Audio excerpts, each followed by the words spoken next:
Hello and welcome to Infrastructure Matters, the podcast dedicated to exploring the evolving world of infrastructure, public works and asset management. I'm your host, David Jenkins, Chief Executive of IPWA. In today's episode, we're diving into the critical role of public works professionals in disaster response and recovery. And I'm delighted to welcome our special guest, Scott Grayson, who's my dear friend and the Chief Executive of the American Public Works Association, APWA, who recently visited the wildfire-affected communities in Los Angeles County, witnessing firsthand the devastation and the massive recovery efforts required.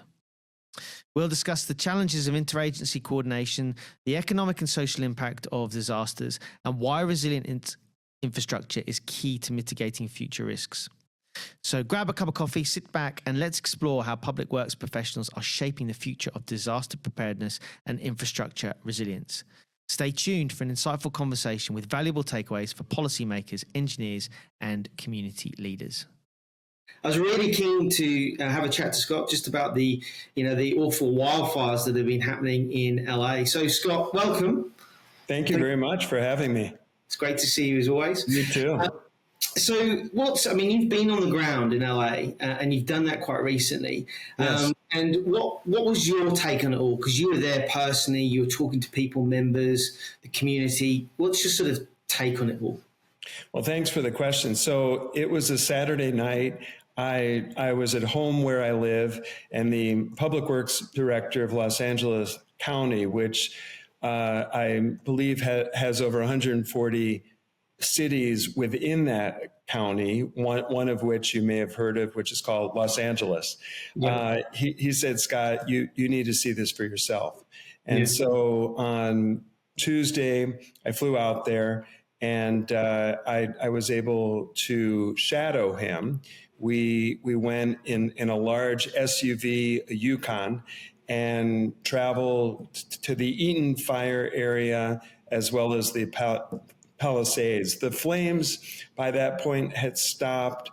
There was still a lot of smoke, but once we were up in the hills, shocking. I mean, absolute devastation, almost like a war zone. And this is from the stats I read, this is the worst fire in 4 decades. Absolutely. 180,000 people evacuated. That's right. And obviously, tragic loss of life. I guess, This brings home a number of things, but and you've talked a lot about this with your members, that the public works professionals are very much part of the emergency response. Exactly right. Yeah, in fact, you've done a great marketing campaign around first responders. What's been the efforts and the involvement of your members and of public works professionals, as this has happened? And obviously, it's going to be an ongoing situation, but what's been their involvement of that, when these things happened? Yeah, well, actually, right from the start, and you're right, we started a campaign at APWA called First Responders. We often say we're the first ones in and the last ones out. And when we speak about snow removal, at least in the United States and Canada, in the northern parts, fire trucks, police cars can't arrive on the scene unless our people plow snow, right? Yeah. With wildfires, we're there. We're obviously not the ones fighting the fire, but from a fleet perspective, we're making sure fire trucks are properly maintained, that they have the gasoline that they need, and then obviously water, because you need water to put out fires. After the fire's over, what one worries about, especially with a wildfire, is mudslides and debris removal. This was a very different wildfire because it was where people live, and it impacted 16,000 structures, and that's homes, but schools, churches, synagogues, businesses, structures that had not ever been wiped out in a wildfire. So after that's over, there's a lot of work underway right now, which I can speak about. And obviously structures and infrastructure, all destroyed. But what about the human element? Did you get a sense of that just being in on the ground? How were people feeling? What was it? Well, absolutely. I mean, part of LA, I was staying in downtown LA, and in that area, it really seemed like business as usual. And then when I went to the Eaton fire area and the Palisades area in a city called Altadena, you saw it all. So we were riding along up in the hills in a Yukon, and we just that morning, they were starting to allow some residents back in the impacted areas. And so we saw this family in hazmat suits, glasses, booties, walking up a hill to what they thought would be their home. They hadn't seen it yet. And we just pulled up there, and they showed up in front, and there was no home. There was a chimney and a burnt out car. And so the Public Works director of LA County, his name is Mark Pizzella, got out of the Yukon, explained who he was, and said, "We're here for you," and gave him a hug. And then everyone broke down crying. And I'm in the back of the Yukon, and as we pulled away, Mark said, "Scott, I've never heard you so quiet." Like I couldn't talk for a half hour. I was just silent. It's the human impact. It is you just can't explain it. You almost have to experience it. So these people have lost their homes. Yeah. And I mean, you said there with Mark, the sort of the human side of things, putting his arm around, giving him a hug. Obviously it's awful. And this is when these sorts of devastating tragedies happen, there's also the ongoing impact. It doesn't, people and it's been in the media, and it's now we've all moved on to something else or other things, but it's going to take a long time, right? The whole thing is to rebuild and sorting people out. I mean, the whole thing is going to take how long? I mean, have you got sort of some idea of the quantum of time this is going to take to get things back? Well, here's what's fascinating from a coordination standpoint. When I was out there, they held a lot of press conferences, keeping the public apprised, and at one of them there was LA County, Public Works, Public Health, Fire Chief, Sheriff's Office. There was FEMA, which is our national response to disasters. There was the Environmental Protection Agency. There was the U.S. Army Corps of Engineers. All of these federal, state, local groups, all at the press conference, and each group had their own role. And now it's about recovery and how they all work with one another. So EPA, from what I understand, has already removed all of the hazardous waste. And there are special landfills that are licensed for that. But what I understand is FEMA has now contracted with U.S. Army Corps of Engineers to remove 4 million tons of debris, and that's ash and what's left of a house. So there's just a tremendous, and they say 2 years or so on that alone. And were you surprised or not surprised by the coordinated effort? I mean, that's a lot of agencies, but I mean, that's pretty incredible to coordinate an effort amongst all those different. Were you surprised by that? I was extremely, and they did it well and on the fly. Not any one of those agencies has really seen or responded to a natural disaster like this one. The coordination is not perfect, but there's one group laying out sandbags because after the wildfire, they were expecting a half an inch of rain, which is the worst set of circumstances that you might have. So you have the wildfires, so you have no more brush or plants. And so when it rains, you start having mudslides. And so they had to prepare for that as well. So laying out sandbags and hazmat suits and making sure all of the distribution went properly. What do you think? I mean, in terms of what this means now for infrastructure moving forward, and I'm trying to be careful here because this is still ongoing, and Yes. we're sort of thinking about the future, and I am respectful of that. But just if you're prepared to do this, just what do you think the future then holds? They're going to have to rebuild this infrastructure. What do you think that means going forward? Is there going to be changes in the way of thinking, with disasters like this? How do you see that all playing out? So that's a great question. And I know you and I often speak about that, is that if you have a natural disaster, you should probably rebuild in a resilient way. And we speak about that a lot. What I've learned, though, is that the building codes are fire resilient. Yeah. However, a lot of the homes that were lost were built in the 1940s and 50s, building codes. So when I was speaking with the Public Works Department, they said any new build will be much more fire resilient than these other ones lost. But they're already starting. Those people who are allowed back in are allowed to start creating plans for new builds. And what was explained to me is that it will be incremental. They won't need to wait 2 years till all of the debris is removed, but pockets that are clear, they can start rebuilding. So it will be many years, but they can start soon, and they are. Yeah. When you think about your members and I mean, you do some amazing stuff in the education space with your training and some of the micro credentials you do. You've done a lot in the cybersecurity space. Some really trying to future-proof members in the way they're thinking about things. Do these sorts of disasters, as the CEO, does it change the way you think?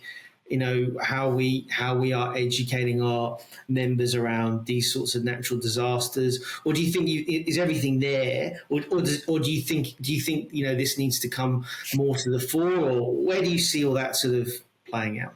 Well, when I look back on how we all responded when COVID hit, there were lots of unknowns that none of us as leaders had ever experienced. And we were all very creative. And I think the best skill for public works directors, public works professionals is being agile and having as many tools as possible, and then trying as best as you can to create an appropriate response. I was in the emergency operations meeting, and there were groups from state, federal, local, and I was a fly on the wall, and it was just really fascinating to watch. One expert would speak about water and power and debris and what was needed, and they were making decisions on the fly. So I think you can't teach and provide education necessarily for each natural disaster, but you can provide skills on how to analyze things, how to work with others, how to collaborate, and then respond as quickly as you can. And on that point around collaboration, you run a very successful City Public Works Directors group that's spread across the US. And I know that you bring that group together to share ideas and I mean, they have highly stressful jobs, and it's a really good opportunity for them to talk through these things in a sort of safe space. I mean, you talked about Mark there being in LA. Do you feel there's been a sense of community with others in the APWA, family, sort of coming around and providing some support as well for the LA? Absolutely. Instantly, public works directors from cities in Canada, the United States, reached out either directly to Ted Allen, who is the actually the city engineer for the city of LA, and Mark Postrella, who's the public works director of Los Angeles County, and said, whatever you need, let us know. And then all of the communities within the state of California have reached out as well where needed. So it's a very collaborative effort. We reach out to our chapters all over the United States and cities as well when natural disasters hit. We had incredible amount of flooding in the Asheville, North Carolina area and other areas in the state and Florida. And we reach out and we often say, hey, we're here to help. Yeah. Not everybody always knows what they need at that moment, but just by reaching out and saying, we're here for you, we've got a network and we're able to help where you need help is useful, I think. And I guess that's that's one of the strong benefits of being part of an organisation like the American Public Works or any membership body. When you first, just going back a few steps, when you decided to go to, and you were with Mark, Public Works Director there, when obviously you'd have had a sense of what you were going to see and find when you got on the ground, but was anything different when you first got out? Was there anything different that you thought, wow, that surprised me? I mean, you talked about the collaboration effort with all the different agencies. Was there anything else that you were like, wow, this surprised, or I didn't expect this? Well, I had seen the aftermath of the Thomas fires back in 2017 or so, also out in California. And I was also speechless, shocking. This was so exponentially worse that I just, I thought, to your point, I expected what I saw a few years earlier, and it was so much worse because of the acreage and devastation of people's livelihoods and their homes. So much worse than I've ever seen. And people who, firefighters I spoke with, also said they had never seen anything like this. The winds were so high at the start of the fire that they just couldn't keep up. And one fascinating fact that I've learned is that for a house fire, 3 to 5 fire trucks arrive on the scene. Yeah. And so, with 16,000 structures, you'd need almost 80,000 fire trucks. They don't exist in the state of California. I mean, it's so massive. Yeah. So that was really astounding. And we've talked briefly about the human element, the infrastructure element, but obviously there's an economic impact. A lot of, I think I read some of 15,000, businesses have been affected. How is the state and I guess federal looking to support and get the economy back? Or do you get any sense of that? I know it's not directly in your line of sight, but do you get any sense of that? Yeah, it's still unknown. Politically, the president of United States is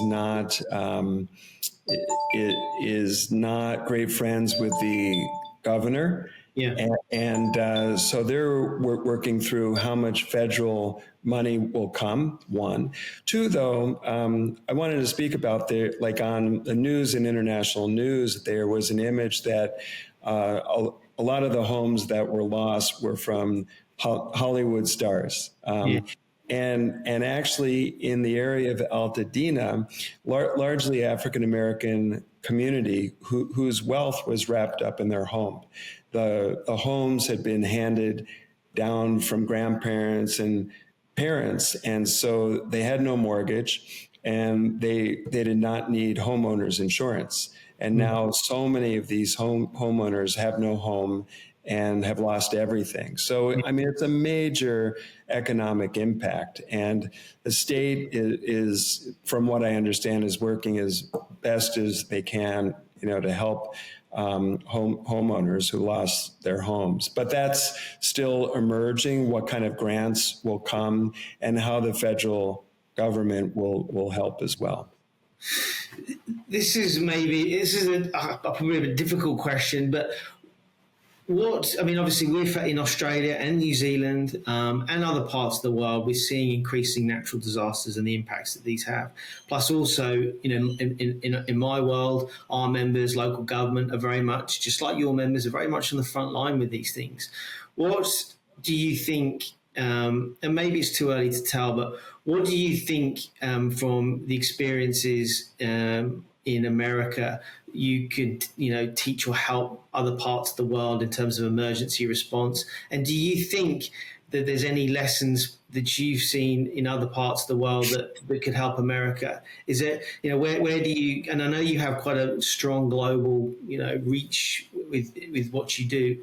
Can you give the audience any insights or any thoughts? Well, I think IPWA, your organization, does a really great job with asset management education and really speaking about and understanding how asset management links to resiliency. And so we've learned a lot from you.